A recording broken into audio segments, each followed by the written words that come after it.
So today's session is going to focus on a particularly important area as organisations navigate these turbulent times, and that is building a resilient workforce. It'd be easy to forget that the nature of work was already changing before the pandemic struck, and now more than ever, companies will need to think about how they interact, recruit, retain, and manage the optimal workforce for their organisation. So let's dive into it. Let's dive into optimising the workforce of the future, and it gives me great pleasure to hand over to Annette Hang, our Principal in Human Capital Solutions team here at Aon, to get the session underway. Over to you, Annette.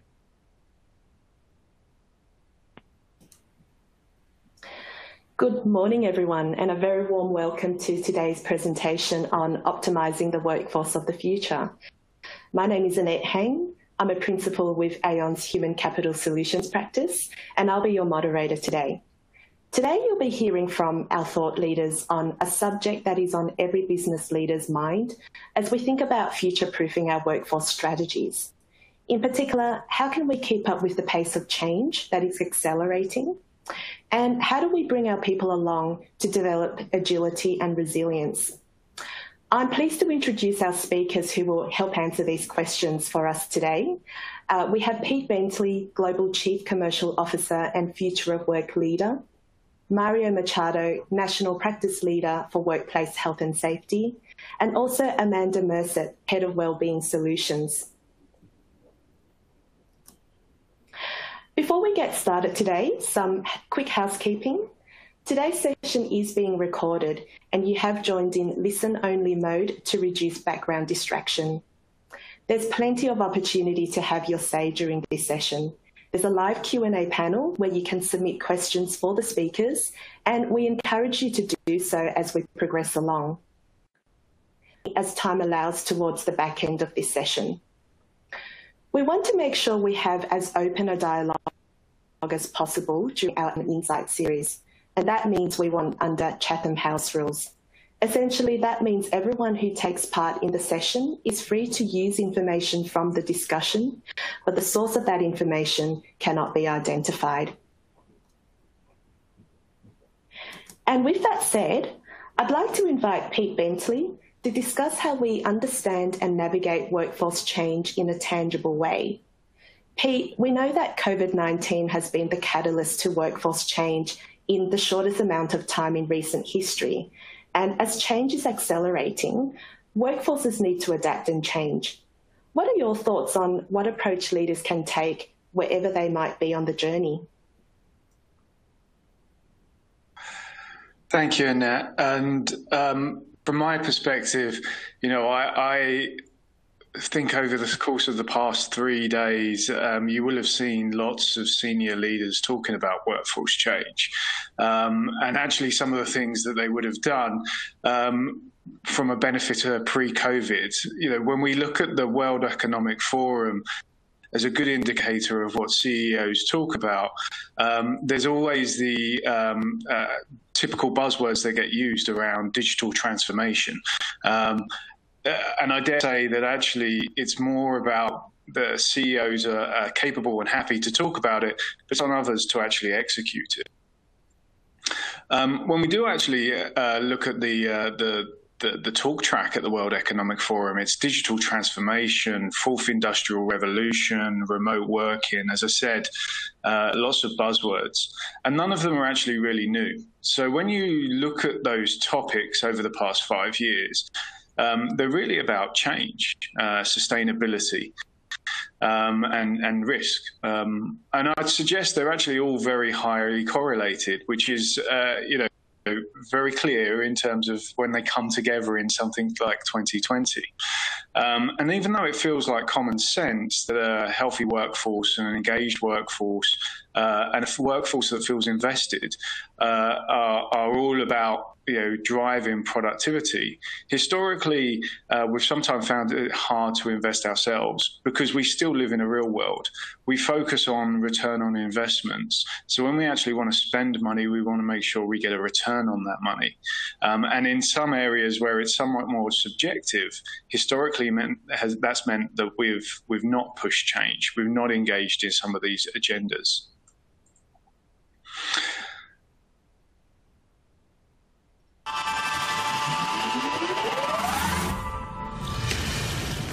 Saturn Inc. have quantified the risk that technology presents for specific roles within their organisation. Out of a team of 100 in accounting, Alex holds one of the 75 at-risk roles. With each accountant on an annual salary of $100,000, Saturn could potentially make a saving of $7.5 million by reducing this team.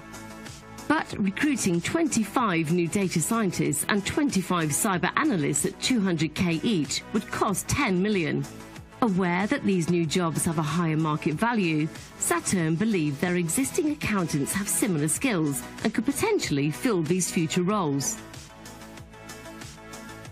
As a first step, Saturn quantify the impact to understand the effect of the technology disruption on these roles within their business.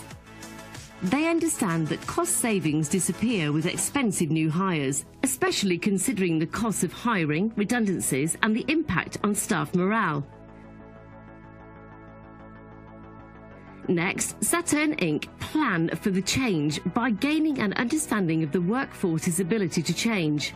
Specifically, in this case, what Saturn need to understand is whether Alex can adapt to a new role and reskill, by assessing his willingness and ability to learn. Can he change, gain new skills, and become a data scientist? After assessment, Alex makes the cut. Saturn Inc. understand that change is a process, and they give him time. Saturn developed this change by designing a clear change management path to develop Alex's skills and transition him to his new role over time. To implement the change, Saturn Inc. invest in Alex. They also recognise the pay gap between the old and new roles and reward him with a rise. Alex is happy with his new challenge. He feels appreciated. He's engaged following the company's investment in him. And his new job provides more opportunities in the future world of work.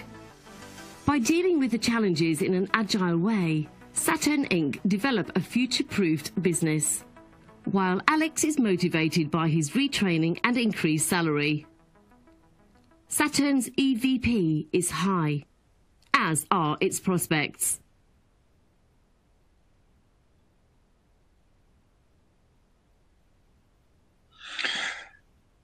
So we play that video quite often. We actually produced that in January this year, so before COVID, and actually we use it almost to explain how firms should think about the future of work, because quite often it gets thought about as a nebulous subject. You know, my title, I feel, is occasionally somewhat meaningless, just simply for the fact that you know, the future has no real end date.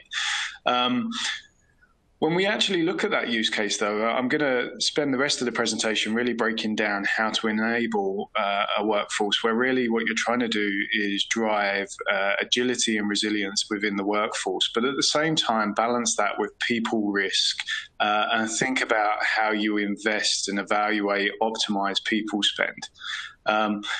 Because the truth of the matter is COVID has presented an opportunity, the silver lining, if you want. The return on investment and how you prioritize that investment, there seems to be more flexibility. Change seems feasible. I was talking to a sovereign wealth fund the other day, and they said they can now rip the plaster off. I spoke to another fund manager who was talking about the fact that they'd gone through 20 years of transformation because they're now remote working. I hasten to add that actually 20 years of remote working actually existed 20 years ago. So it's sometimes occasionally worrying to think about what happens and how people are thinking about these things. But nevertheless, change is very feasible, and it seems much more tangible because COVID has presented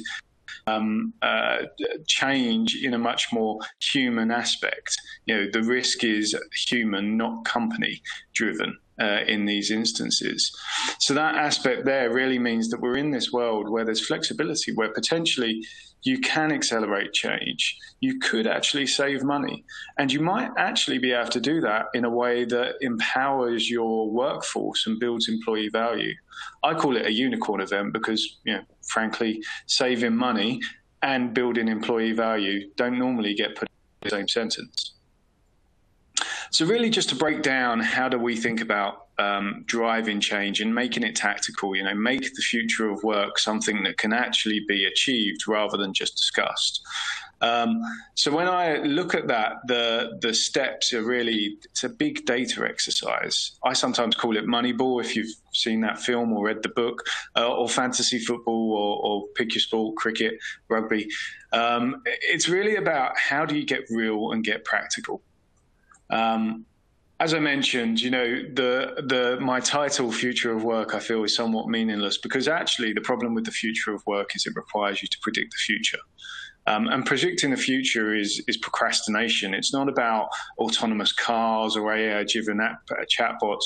If you focus on understanding the assets you have now, namely your people, you can actually start to think about what you can do with them going forward. And I, again, hasten to add that we're in 2020. It was Bill Gates that predicted a virus would change the way we live, not McKinsey. So really focusing on what you have now and how you pivot is key. And I say that because, in many instances, you'll see some statistics cycling through here, really about agility, resilience, working models. We did a bunch of surveys over the course of this year, and they've been trending upwards. But the thing is, I won't spend too much time on them, because I think, and I hope, most of them resonate to you in terms of what you're seeing across the market. The real secret, though, is that they were pretty much the same in 2019. We just didn't do anything about them. So again, using the opportunity where actually you can rip off a plaster if COVID, is really seeing an accelerated pace of workforce change. So to do that, you really have to get religious on understanding your people. It's employee value 101 to say things that our people are our intellectual property. But really, it's about taking effort to understand your people. And I say that knowing how much data is collected on people within firms, what they do through their job descriptions, what their skills and capabilities are, implied or otherwise, their seniority, their pay, their pay demands, their performance value, and actually their performance in terms of whether that's through reviews. We're obviously seeing lots of questions in terms of how do I understand my performance now people aren't in the office, as if the office was a control function. So there's a huge amount of data there that can be leveraged. And it's actually really about understanding how much of it is interconnected. So actually, that interconnected element is really important. Collaboration is one of the key aspects of future of work. You need to collaborate with your employees, because companies are like living organisms. They're constantly evolving and changing. So sports teams know what their team's capable of, and they also know when they introduce a player, they already understand the potential impact. And that's really all about how they make better decisions. We call it building a virtuous circle. So getting your employees to give you information. We do it through grad schemes when we join, when we hire. We assess people. We try to understand them beyond their cognitive faculties, we try to understand their cognitive faculties rather than trying to understand just purely academics. We do that at that point in time because they want a job, so they're willing to give it to us. But actually, we're now in an environment where you can build user-centric data capture, where you can actually understand people and how they're evolving. And your employees give it to you because they want to work in a better work environment. They want to understand what career opportunities they have. They want to understand what skills gaps and how they should be intervening. So we call it a virtuous circle because really the employee wants to give you this data to enable the employer to build a better working environment and to build a more flexible, bespoke environment for your individuals within the company. Now, that's quite key because it's really important when you think about it from remote working and how you drive outcomes as well. So joining the data up, we spend a lot of time talking to senior leaders across our clients. When you talk to HR leaders, quite often they have the gatekeep. They are the gatekeep to huge amounts of workforce information, but the data is quite often in silos. So even where the information sits within HR, not being able to connect the data points together or understand the cause and effect because they sit within different decisions is really like being able to diagnose COVID and keep that information from the people looking for the cure. But to bring it together is really how you start to compound the impact. It's how you're able to answer serious questions. So rather than those tactical questions around how you pay people and how you manage those people, you can start to think about the and questions. How do you join this up to really drive compelling questions around how we attract and retain our pivotal talent, or how do we cut costs, but also be mindful of future growth? And that's the key aspect here, because what we're thinking about is driving change. And to drive change, we really emphasize understanding your people first. It's really about that kind of aspect of what is the foundation you're building from. And through that, we can start to through that basis of understanding, we can start to build agility and resilience. We can manage the cost base and we can manage the risk. Because one thing COVID has taught us is that people are a risk and at risk. And with that, I hand back to Annette.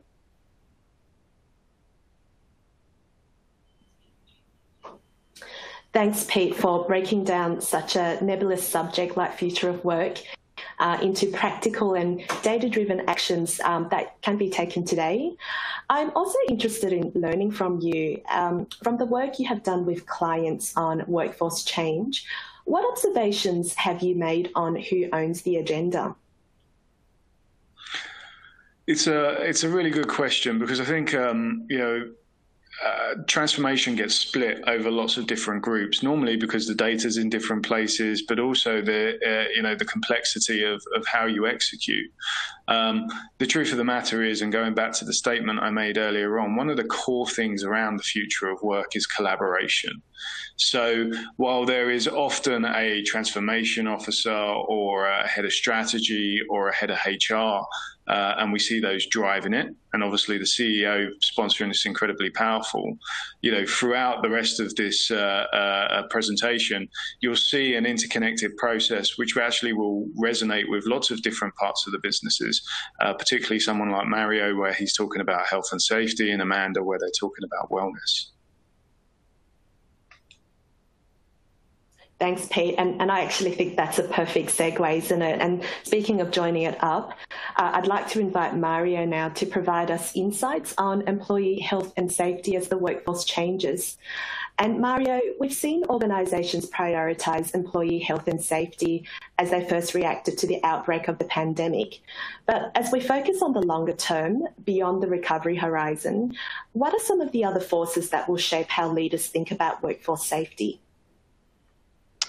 Thanks, Annette, and good morning, everyone. Well, look, it's a good question, and in many ways, and to Pete's point earlier about predicting the future, in order to think about what some of these forces will be that will impact the way health and safety is managed, and vice versa, we in some ways need to think about what's happened in the last, let's say, 25 years, and I think we all know that the Australian economy is changing, and it's changed, and it'll continue to change.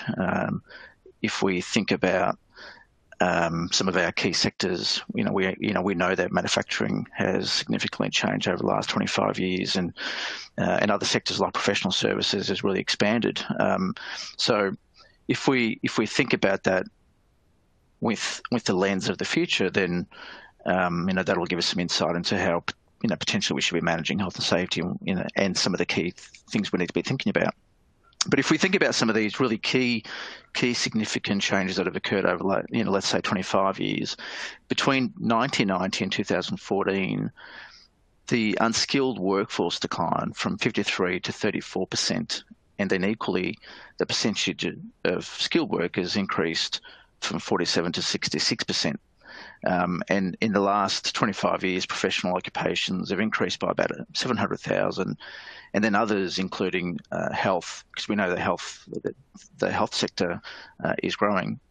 And even other occupations like security work has increased by about 400,000. And then at the same time, jobs like secretaries, labourers, tradies, machinery workers have declined by about 1.25 million. So we know that the workforce is changing, and I guess the question is, what will that look like in the future? Because it's estimated that about 70% of young people currently in the workforce are doing jobs that will be impacted by automation or artificial intelligence. So in understanding the future, it's important to consider what are some of these dominant drivers of change to get us thinking about health and safety well beyond compliance. We know we're not talking about compliance here. We're talking about very significant impacts in the way organisations function and the way the workforce functions with the workplace. So the four drivers of change that I'm going to be focusing on include shifting work expectations. The traditional workplace has changed, and so have employees' expectations. And who would have thought that 6 months ago, many people would have been working from home, and it's incredible what's happened, since COVID. And I think shifting work expectations will continue to challenge employers and workforces. Changing technology and systems, the introduction of technology and robotics to eliminate certain tasks that are a lot more productive by getting machinery to do jobs that from a health and safety perspective are high risk. This will continue to influence the way we work. Demographic changes, the aging workforce. We know that the age profile of Australia and many other developed nations is changing, and we know that many people are wanting to stay in the workforce for a lot longer. So what does that mean? And even if we just think about what's happened in the last 6 months with COVID, what sort of impacts will that have on the age profile of the workforce, and what do we need to do to manage that in a way that really benefits or takes advantage of the opportunities, because there's a lot of skill in some of our mature workers, but in a way that we manage it from a health and safety perspective. And then, of course, workplace stress and mental health.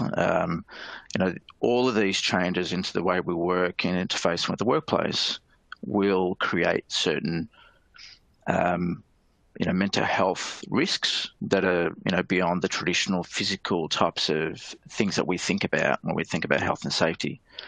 So if we hone in on these individually, shifting work expectations, this is really around, employers are now faced with an increasingly diverse labour market where employees expect, a lot more.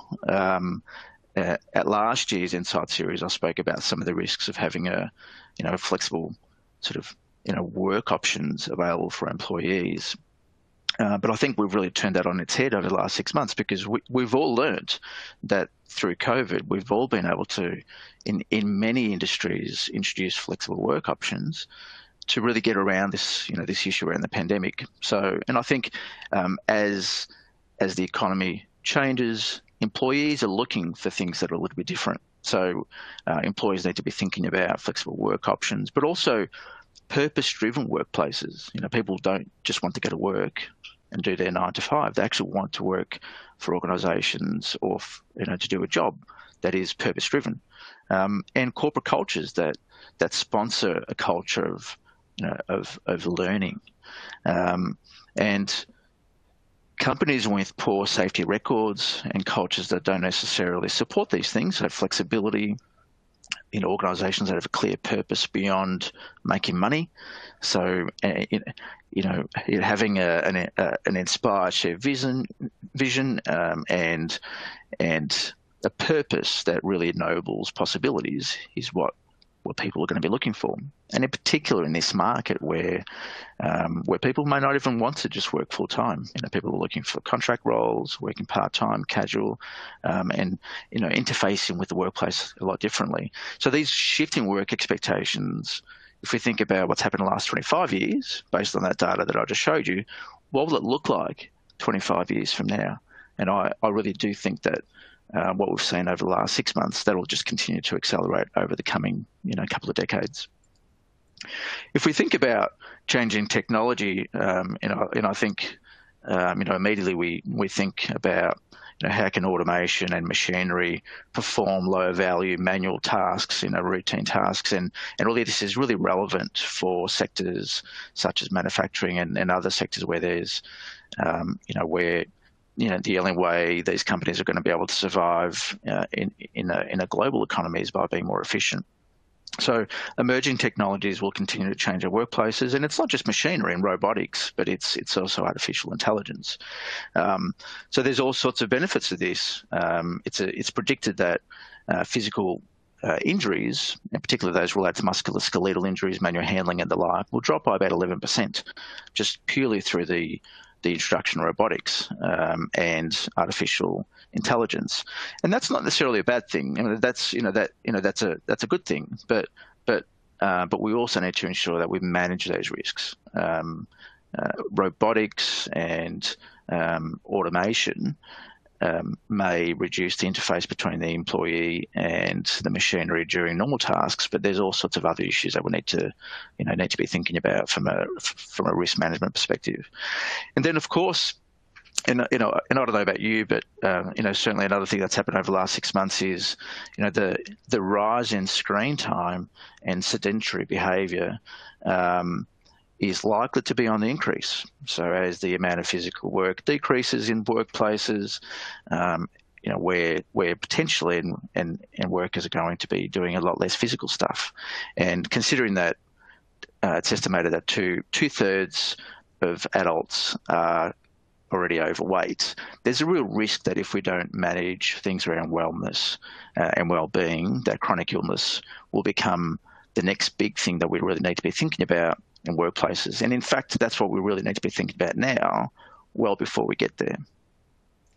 And then in terms of the ageing workforce, this is a real issue. Well, it's not an issue; it's an opportunity and risk. But it's one that potentially, because of what's happened over the last 6 months or so with COVID, is going to present even further challenges for organisations. So one of the clearest trends in Australia is that of the ageing working population, and some people have already started to predict that because of what's happened in terms of investment returns over the last 6 months because of COVID, that people will actually work for longer because they can't afford to retire as they had planned. Essentially their investments have taken a hit, and they're going to have to stay in the workforce for longer. And if you look at some of the stats, between 2003 and 2013, the number of workers over the age of 65, so over the age of 65 increased by 235%, and workers over the age of 55 by 92%. And it's predicted that by 2060, half of men and 4 out of 10 women aged 64 or above will still be employed. So that presents all sorts of opportunities, because we know that we want to retain those skills in the workforce, but equally we want to ensure that our mature workers can do it safely. And at the moment, workers' compensation data for the cohort of 55 years and above is overrepresented in terms of injuries. So in other words, we're seeing some very clear trends that as our working population is getting older, injury rates and those of severe enough for workers' compensation claims to be submitted is actually on the rise. So we need to really be thinking about, how do we manage this in a really positive way, rather than, having no options other than to really think about, termination because people aren't fit for work. And then, of course, workplace stress and mental health. I think this sort of speaks for itself. I think we've come a long way in the last 12 months in terms of thinking about mental health in the workplace. And I think in many ways COVID has been a positive thing in that sense, because employers have really started thinking about this, what was an emerging issue into an emerged issue. We know that well in excess of 6% of all serious workers' comp claims are related to mental health in the workplace. And that equates to several thousand claims every year, and well above $500 million in premiums, and that's just the compensation part of it. There's a lot more data out there in terms of other workers' comp data related to absenteeism, presenteeism, sick leave, and the like, and that's estimated to be in approximately $8 billion. Dollars. So the question that we need to ask ourselves is that as we transition into these new ways of working, what will actually happen in terms of mental health? So if people are going to be challenged more in terms of doing less physical work, but more cognitive demanding tasks, what will happen in terms of the risks around mental health, and excuse me, and how do we manage that in a really sort of positive way? So in exploring these, the way we transform and exploring the future, we need to consider these three integrated dimensions of a workforce strategy. One is obviously the work. What is the work, and what work will be completed via this new, modern method of working, and what will be the impact on people? And secondly, obviously, it's the workplace. Where can work be done? What sort of work will be done? And again, going back to what we've been doing the last 6 months, we've just basically proven ourselves that we've just been able to really transition across many sectors by really changing the way we think about the workplace. So, but how can we reevaluate the workplace, but still maximise collaboration, productivity, and consistency, across the workforce experience? And then, of course, the last point is workforce itself. So who will and can do the work? How can we manage the workforce sustainably? And how do we nurture talent and bring in young and new workers into our workplaces, in particular, given some of the stats that I mentioned at the beginning of my session? So the 6 strategic questions to ask is, which of these dominant drivers of change will impact your organisation the most? And really think about 20 to 25 years from now. So for those sectors that are likely to be impacted by technology and robots, what will be the impacts on the workforce, and ensure that, how do we need to change the workforce now, and how do we develop that capability so that when the change comes, they're able to deal with it? And we're working with a number of organisations at the moment that are going through this very immediate change, but the workforce just isn't ready, and that's presenting all sorts of challenges. Who can do the work, and then how do you evaluate the design, the behaviour of this future way of working, so that you can actually implement these changes? And how do we even evolve the way leaders and managers look at this future work? And what do we do now to ensure that we get that in place, so that there's a clear change strategy and plan around developing skills, talent models, and programs? So if we shift our thinking now to strategies and really solutions, I've spoken a lot about what the opportunities and challenges are, but what are some of the really practical things that we can do across our organisations? And if we start with shifting work expectations, I think depending on obviously the type of work and sectors that you're in, having a really flexible work culture is likely to engage with people the most. We've learned that, and I think we're going to be challenged around that over the next couple of years, given what's happened around COVID, and evaluate how work can be done differently. And it doesn't even have to be, around obviously professional services occupations. This applies really to any sector. Be really clear on your purpose and make it people-centric. People are looking, and employees are going to be looking for something that's, a lot broader than just turning up to work every day and just doing their job. Create a culture of learning and use health and safety as the Trojan horse to influence the workforce and create a really engaged workforce.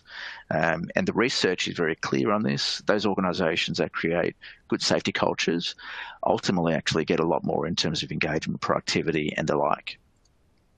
In terms of technology and systems, I think the first thing, and Pete touched on this earlier, is really about preparing a workforce to become digital ready. Even if you're not expecting any significant changes in the next decade, is your workforce ready to deal with these changes that are coming, and then develop a long-term plan accordingly. It's amazing how short-term focused organisations have become, and this does require us to be thinking long-term, not short-term. And then evaluate the human impacts with regards to more time on higher functioning tasks. Some of the risks that we're presented with is if we're taking away some of the physical work and we require more cognitive demanding tasks, well, how do we manage the mental health impacts or the psychological health and safety impacts in a way that we get the most out of our workforce? And then, of course, ensuring that the human tech risks, are well managed. And it's not just about expecting that if we introduce new machinery, that the machinery is safe in itself. It's actually about ensuring that that the interfaces with robotics is safe. So ensuring that we've got the appropriate risk management processes in place, ensuring that we've got the right lockout, tag out and the like. And these all sound quite pragmatic, but in reality, when you do large scale robotic changes, that introduces risk.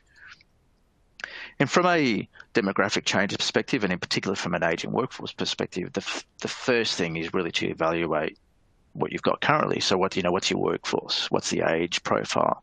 And how will that shift over the next 10, 15, 20 years? And then develop a mature workforce strategy that is not just about skills or about knowledge retention. So really think about how do we one have visibility on these issues? How do we ensure that the risks that across our business from a health and safety perspective, and then correlating that with the agile workforce, are being well managed, and really integrating fitness for work into it. But when I say fitness for work, I'm not talking about termination of employment when things aren't quite right. It's really thinking about how do we ensure that our workforce remains fit and healthy to be able to do their work appropriately and in a really safe way, so that they can work for as long as they want without injuring themselves.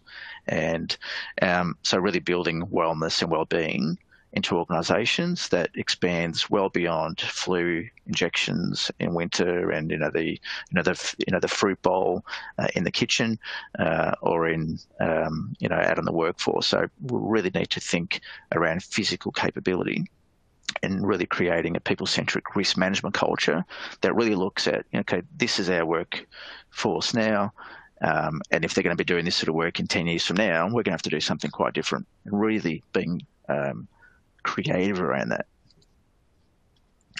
And then, of course, from a mental health perspective, I think that the first thing is really creating a culture of caring. And if you create a culture of caring, managers, supervisors, and leaders will likely implement these anyway. So address workplace psychological factors. So it's not just about implementing awareness, safety, mental health programs, but actually understanding what are the psychological health and safety factors in our organisation, and in particular as you transition into these new ways of working, and how do we manage them? So if you've got a workforce that's geographically spread out all over the countryside, that introduces risks in terms of isolation. How do we manage those?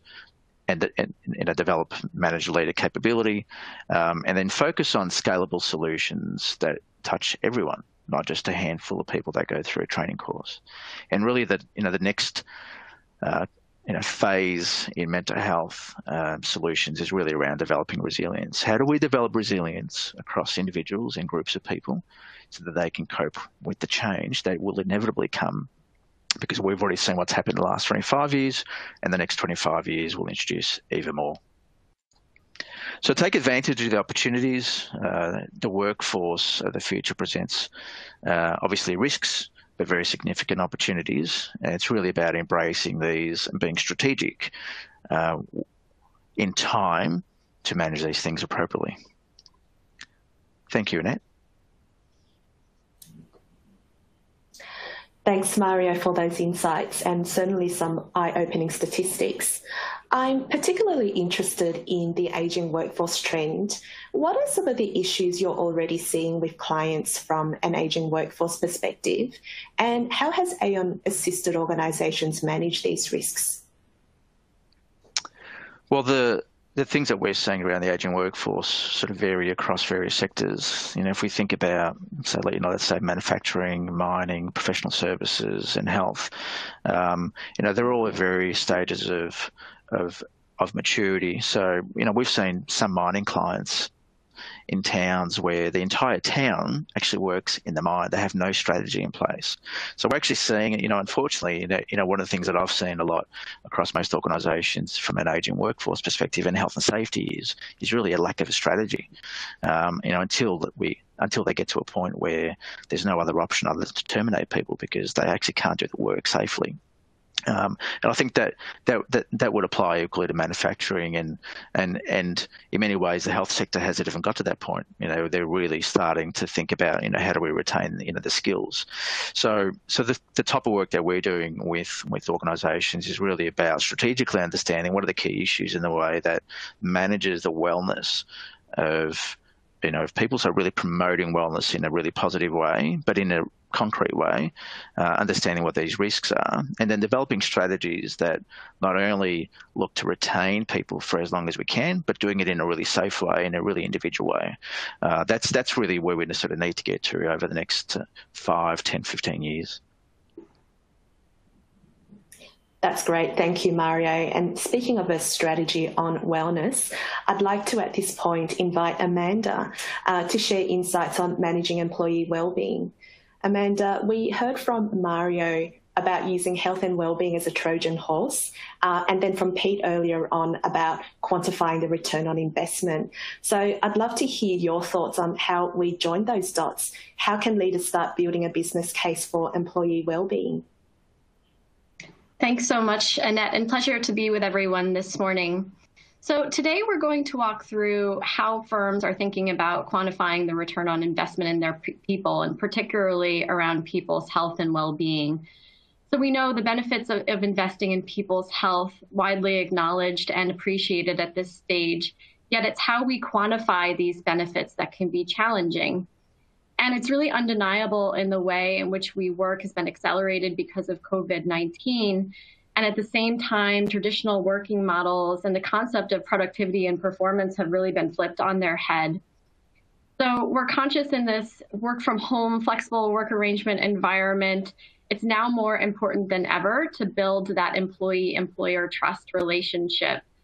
So as we enter year end, we're going to endeavor to help you better understand how to business plan and budget for 2021, inclusive of a well-defined well-being strategy, which can helpfully help you address workforce change. And we appreciate everyone this past year has had to balance the short-term tactical firefighting with long-term strategic investments. So let's try to cover that off today. I first wanted to help ground an understanding in what well-being is. And this is our definition of well-being at Aon. So it's really a holistic approach to health in the workplace, looking across 4 key dimensions, so physical, emotional, social, and financial. And we see this as really being the balance of all the appropriate resources, opportunities, and commitments to help achieve optimal performance. And again, physical programs, I think, are the most visible in the workforce. And we've seen health checks and flu vaccination programs, exercise, health talks relating to sleep and nutrition. But emotional well-being has really been brought to the forefront as a result of the pandemic and increasing stresses related to how to perform in these flexible work environments. We also know social well-being is more important than ever. And examples of these types of programs historically have been things like volunteer days and leaves of absence, and making sure that people and their families have access to programs to be well. But nowadays it's shifted dramatically. And then financial. So the idea here being that as a workforce, you can help your employees with the tools and resources to manage their finances and the stresses associated with that. So looking at these 4 dimensions and the impact of well-being across them. So from a physical perspective, of course, many organizations are working in markets where there's been lockdown and quarantines, and the inactivity due to these measures is undeniable.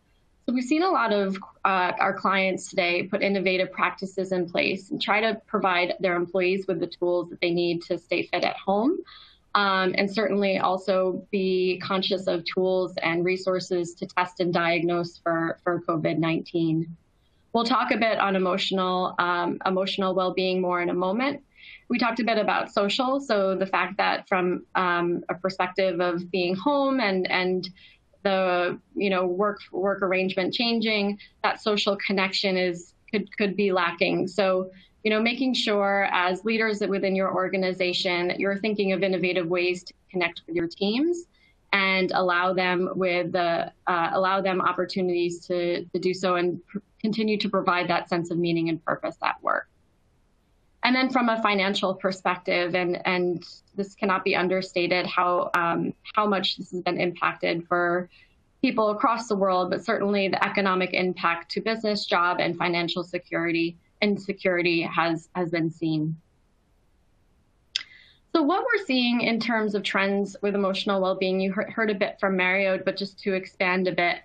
So we know that many organizations are making sure that their employee assistance programs are fully covered across all locations in which they have a presence. And in addition to that, we know EAP is often a tick-the-box exercise. So we've seen a lot of companies go above and beyond in making sure that they're creating awareness campaigns and eliminating barriers to access to these types of programs. From a future trend perspective, or what we're seeing is going to be emerging in the coming years, we expect that more and more companies are going to put leadership on the forefront of these types of initiatives. So having sponsorship from leaderships across any well-being program, but certainly emotional, can help do a number of things. Certainly address stigma associated with accessing mental health services, help eliminate any misconceptions that as an employer you have access to data about what types of services your employees are accessing. But more importantly, it really role models behaviors and demonstrates authentic leadership for the rest of your employee population. So we see more and more companies electing senior sponsors to champion these types of programs, ensure that people are aware that they exist, and encourage people to access them when they need it. So taking a step back, we can look at the impact of the pandemic on employee well-being and the implications it has to people's personal and professional lives using a framework you might have heard of before called Maslow's hierarchy of needs. So in Maslow's paper, he explains that human beings have different levels of needs, and when those needs at the bottom of the pyramid aren't met, they can't progress to higher levels of needs. So when physiological needs like air, food, rest, and water, and safety needs like security and stability are not met, they're not able to work towards higher levels of fulfillment. And on the right-hand side here, you can see the application of this model to the workplace. So before getting to higher levels of engagement and achieving one's true potential in their role, they first must have a safe and stable workforce, job security, a sense of belonging to a team. Hence why it's so important with those 4 dimensions of well-being that you're focused across all and not just one in particular. And while this is just a framework, it might help you in understanding why employees may be struggling as a result of the situation and what you as employers can do about it. So if you're not totally bought in on well-being, Aon has done a number of studies and surveys in this particular space. And just to share some key findings from a survey we ran 2 years ago, talking to over 200 HR executives across the Asia Pacific region. So we asked why organizations are focused on well-being, and this is a ranking. So it's exciting to see that the #1 reason for promoting well-being is around increasing employee engagement. And in fact, you could see all the first 3 here are related to the employee value proposition, so improving productivity and performance and enhancing that external brand as an employer of choice. #4, reducing claims costs, and you heard a bit from this on Pete. We'll talk a bit more on return on investment. And well-being certainly can be seen as a cost containment measure, and some innovative ways on how to measure that have been brought forth in recent data and research, so we can talk about them further momentarily. And then what are the barriers? So again, Pete shared earlier that only 23% of organizations are refocusing on their EVP as a result of the pandemic. But we think that this is really important to try to overcome some of the barriers and challenges to well-being, because we expect that the true net winners as a result of this pandemic are going to be those that double down and continue to make meaningful investments in employee health and well-being. So while adequate budget here is reported as the top challenge, we know that there are many high-quality well-being initiatives and vendors that employers can partner with, either at low or no cost. And certainly, again, it requires some strategic planning and finding the right vendor, but certainly you have the ability to do so. And I just want to highlight, too, that you would have seen, the #1 reason employers are implementing well-being is around employee engagement. But employee engagement is also the #2 challenge, which tells us it's a real area of focus. And a number of innovative techniques and solutions are in the market today on how to increase employee engagement, really meet employees where they are. So let's dive into some practical steps and suggestions that we have on how to build a business case. So what we like to encourage employers to do is start by defining your objectives. So what is your why? And just a few examples here, and yours might be very different. But some examples of objectives for well-being initiatives could be that you're looking to reduce risk. It could be that you're looking to create a culture of well-being in the workplace. Perhaps it's that external brand as an employer of choice. So you're really looking to make sure you're offering best-in-class benefits and well-being initiatives. And it could be also that you want to support people at multiple stages of their professional and personal lives. And, speaking to what Mario said about multi-generational workforce, this would be a very noble objective. And then what we like to encourage you to do is to start with an inventory. So this is an often overlooked step, but we find that when you do an inventory across locations and markets that you're in, it could come to light that there are potential resources that you can leverage. It could be that you find that there are gaps. It could be that there are, potential areas where you can streamline and be more efficient in your offerings. So starting with an inventory can be a really good way to establish a baseline before, again, putting in a strategy or deciding what programs you want to implement in the future. Governance. So is it compliant? And we know in the Asia Pacific region, especially, there are a number of initiatives that are regulatory and required by law around health checks and flu vaccinations, occupational health, and work health and safety. So making sure that you are, really compliant with those regulations, we recommend as a baseline to starting creating a business case. Benchmarking, especially if you are looking to be an employer of choice, understanding whether your benefits and offerings are competitive. And lastly, so management, what is the cost of these initiatives? What sort of resources are you going to have to advocate for in order to execute on this business plan and case?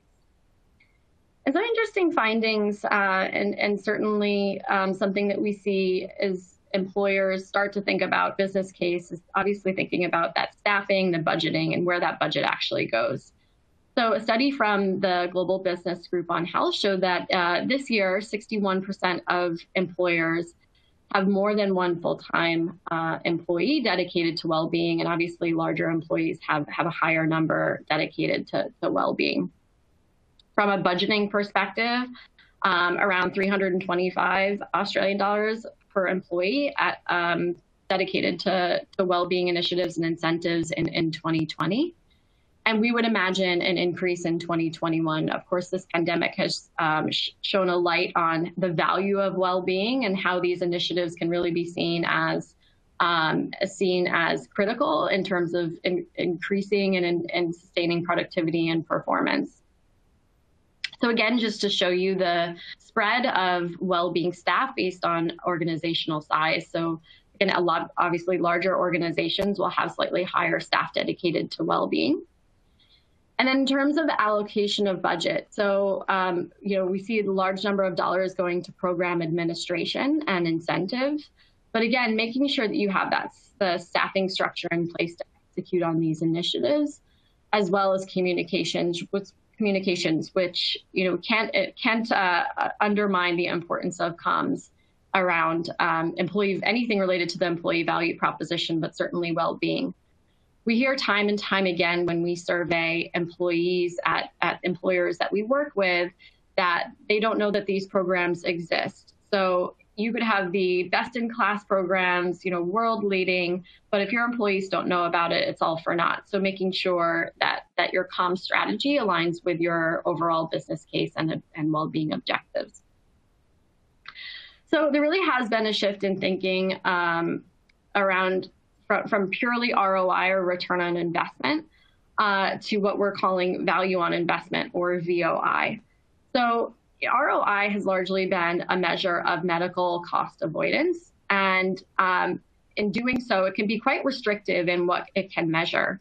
So VOI is really a more flexible measurement. It allows employers to choose the metrics that are most important to you outside of monetary cost avoidance.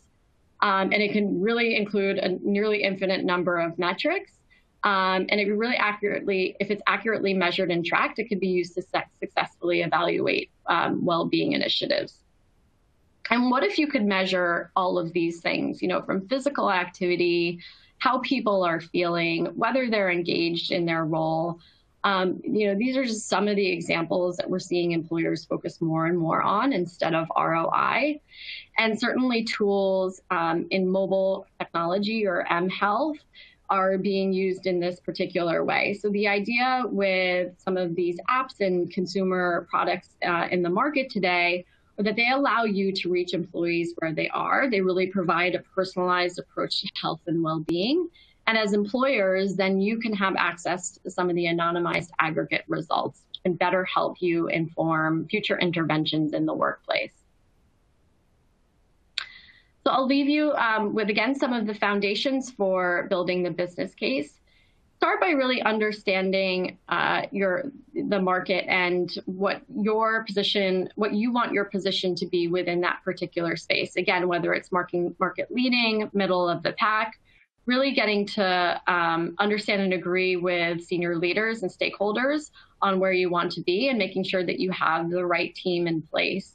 So understanding you and your own team's capabilities, I think especially the last few months, many in the HR space have worn multiple hats. It can be that you're doing comp and benefits and well-being and work health safety. And certainly we know that many of the HR clients that we work with have been really thrust into the forefront of decision-making around the pandemic. So be conscious and honest with yourself and with your leaders, the leaders within your organization, on what's achievable in terms of launching well-being initiatives or progressing that EVP. And partnering with the right and qualified providers in the space. So certainly you're not expected to do everything. And so finding the right partners in the space to make meaningful impact in the areas that you focus on are going to be critical in determining long-term success. So in the wake of this global pandemic, we know that well-being has taken a new focus. And while health and well-being is nothing new to employers, our research shows that many are struggling to ensure that the programs that they have are building resilience within the workplace. So again, the most well-rounded initiatives are going to encompass those dimensions of well-being we discussed, so physical, emotional, social, and financial, and are core to providing the basis for resilience. But without things like an effective communication strategy, making sure that you're measuring and improving outcomes over time, which will enable you to help advocate for resources that you need to sustain success. And dialogue with your workforce, again, that employee-employer trust relationship is something that we see as being a real value add and what is going to be critical in order to get us through this particular phase. So thanks again so much for having me, and Annette, back to you. Thanks so much, Amanda. Just on the value proposition for wellbeing, you mentioned a shift in measuring value.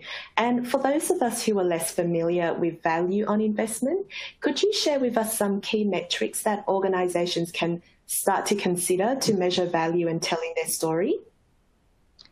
Yeah, and this could be a whole separate talk, but interestingly, it really can be whatever is most important to the employer. So things like health impact, productivity performance, happiness, participation, satisfaction. And again, the difference of value on investment versus return on investment is that typically the numerator in this equation is the cost component over the denominator, which represents the outcome. So again, it really could be highly impactful. And I'll just give an example. One of the more interesting studies I've read about value on investment is for a school. And essentially, they took two groups of teachers, and they gave the first group of teachers a well-being initiative, and they didn't for the second group of teachers. They actually showed that the students in the first group had higher standardized test scores than those in the second group, meaning that the teachers who had access to well-being were actually more effective in teaching their students and got higher results. So what better way to prove the value of well-being for a school whose mission is to educate and successfully bring children up through the system than this sort of example. So really exciting to see how employers are working with these metrics. That's great. Thanks, Amanda. And I think that concludes the formal presentations. And I now invite our speaker panel to answer questions from our audience. And I think that the first question, is for you, Pete. The question is, how can organisations straddle future possibilities and the now? You know, what are some of the practical steps we can start thinking about? I think that's the challenge that most firms actually have. You know, quite often you have to firefight and manage costs and manage risks, as we see today. So actually, kind of trying to figure out where we need to be in 2-3 years' time is just too much to fathom. The crux of the presentation really is data. You know, I use that. It's a bit like chaos theory. So what you need to understand is as much as possible to be able to understand those ripples and how they're going to be impacting it. So it really emphasizes the aspect of conscious decision making, or from a perspective of being informed. So when you do make a decision, there are many firms that have been forced to cut costs because they've not been able to perform this year. But actually being informed in terms of where they cut costs, we've seen much more flexibility in how they do it as well. So Japanese firms doing 3-4 day weeks instead of firing lots of people. There's obviously been lots of people thinking about real estate and location strategy. So these sorts of things are really driven by data at the end of the day, because you want to make sure that when you do take action, you also understand the repercussions. So it's a kind of cause and effect scenario to inform it from there. That's great, Pete. And I just wonder, we've got a follow-up question as well, just on using, data, to drive decision making. I just wonder, in the work that you've been doing with clients, is there a particular use case that you can share with us that illustrates how that organisation is using data to drive some of their decision making? I guess COVID has certainly accelerated the engagement we've had around, future of work. We call it workforce optimization because we're, as hopefully I demonstrated, somewhat cynical about the future of work concept. But, a number of the financial services clients at this point in time, actually a few of them had significant headcount reductions planned, and they were already and had been announced to shareholders pre-COVID. During the period, obviously, cutting headcount, not the best way to build employee value at any time, let alone during a period of a crisis.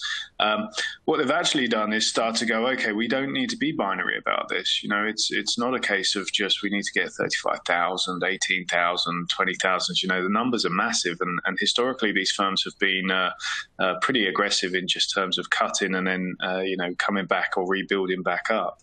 COVID's actually forced them to go, okay, well, we can't do that. And actually, there's government pressure not to do that. But actually, how do we now drive the same outcome? We do need to save money. So how do we deliver that shareholder value? But how do we think about employee value? So things like 3-4 day weeks, understanding where remote working is, using the data to actually understand what can that role actually be done remotely or not. And I think we've proved in many instances they can, but then actually what enhances the performance, things like trading floors exist for a reason. Then starting to layer in, do people have the cognitive capability and the discipline to work from home? I come from London. Just because I have to get on the tube, I'm more likely to say I don't want to go, I want to work remotely. It's those sorts of considerations, and actually we've seen a few banks really delve into that. And then even on the life sciences and tech side, there's been much more engagement in terms of using data, trying to think about what are the guide rails for the future and how do we come out of this strong in terms of what are the no regrets moves. Sorry to sound like a broken record, but I am a data junkie, and I just go, to start to build that point of view, you start with the numbers, and then you start engaging your employees and build, and then by that point, you've got enough information to make the right decisions. Great, thanks, Pete. And I think time for one last question, and this one's for Mario. Can employers afford not to invest in wellness? Well, I think I think the answer to that, if I was to be binary about it, is really a no. I think there's just so much evidence now that we're seeing across many employers and clients of ours where they're either dealing with these sort of changing technology issues or certainly a mature workforce strategy. So so I think the answer is no. Employers can't afford not to do something about it. The challenge is how do employers overcome some of the challenges around the workforce itself not wanting to invest in it. I think employers just need to think a lot more holistically around those 4 pillars that Amanda was talking about, and in particular really using communication to engage the workforce, because naturally there's going to be a lot of resistance. A lot of people just don't necessarily find wellness interesting. So, but the reality is it's just become a real business imperative requirement that we all need to be thinking about, so that the workforce is able to work for a lot longer in a really engaged way. So we could probably run a whole nother webinar on this one, but I think it's we're getting to a point now where it's becoming really critical. We just need to think really laterally around. Let's not just focus on flu vaccines and yoga at lunchtime and the fruit bowls in the kitchen. We need to be a lot more strategic around this, and in line with what Amanda was talking about. Thanks, Mario. And I'd like to finally thank Pete, Mario and Amanda for their time and insights today. And of course, on behalf of Aon, thank you to everyone who joined us today.